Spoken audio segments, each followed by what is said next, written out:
अस्सलाम वालेकुम जी। जिस तरह तुसी जानते हो हर रोज़ मैं तुहाडे वास्ते नवें तो नवा जानवर लियावन की कोशिश करना। इसे तरह ही अज एक प्योर साहीवाल की गां है। वो मैनू इत्थों पता लग्या सी रंगशाह दे नाल खड़ी। मैं आख्या चलो देखने किवें मैनू दस्सिया सी माशाअल्लाह उस तरह खूबसूरत गां हैगी है। लेकिन तुसी एनीमल पॉइंट आरफ वाले नहीं भुलना, इनू ज़्यादा तो ज़्यादा सबसक्राइब करो क्योंकि हर नवी आने वाली वीडियो की तुहानू नोटिफिकेशन मिलती रहे। बैल आइकॉन का बटन जरूर दबाते रहेंगे। पहले तुहानू गां दिखाने उस तो बाद आप मालक तो इंदियां सारियां गल्लां पुछांगे। माशाअल्लाह किवें मैनू उन्होंने दस्सिया सी उस तरह ही बड़ी खूबसूरत गां है।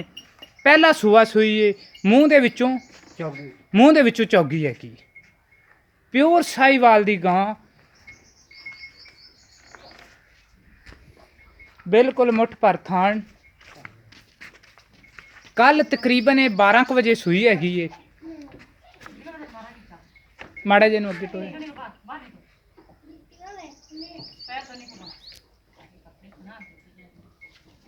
बस बस ठीक बजी रहने दे।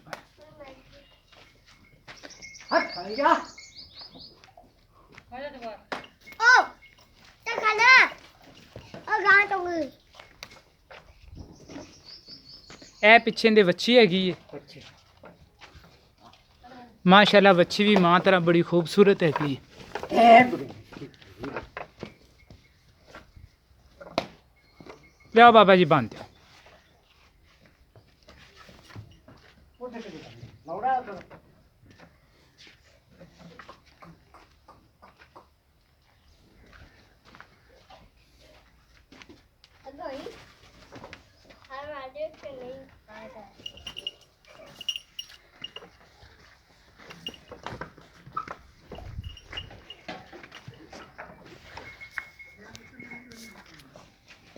अस्सलाम वालेकुम जी। वालेकुम सलाम। ए बाबा जी किवें तोड़ी मुंह चुका चौगी चौगी किनवा सुआ सुई? पहला सुआ सुई। थण थुण कोई खून थणा चो ना ना ना कुछ भी नहीं। ते अज सुबह इन्ने कदों सुई है? ये 12 बजे कल। अच्छा कल दिन नू 12 बजे सुई है। ते किन्ने पैसे तुसी इंदे मंगदे? 1.5 लाख रुपया। 1.5 लाख रुपया मंगदे? 1.5 लाख रुपया। बाबा जी उरे इंदा 1.5 लाख रुपया मंगी जाते ने। मूँह दे विचों चौगी है। कल 12 बजे सूई, अज सुबह बच्चे नू दुध चंगा ते 4 किलो इन्होंने चोया है। पिछे उस तरह की बड़ी खूबसूरत वच्छी है। प्योर साहीवाल केड़ी गां नूं आंदे ने, प्योर साहीवाल गां है।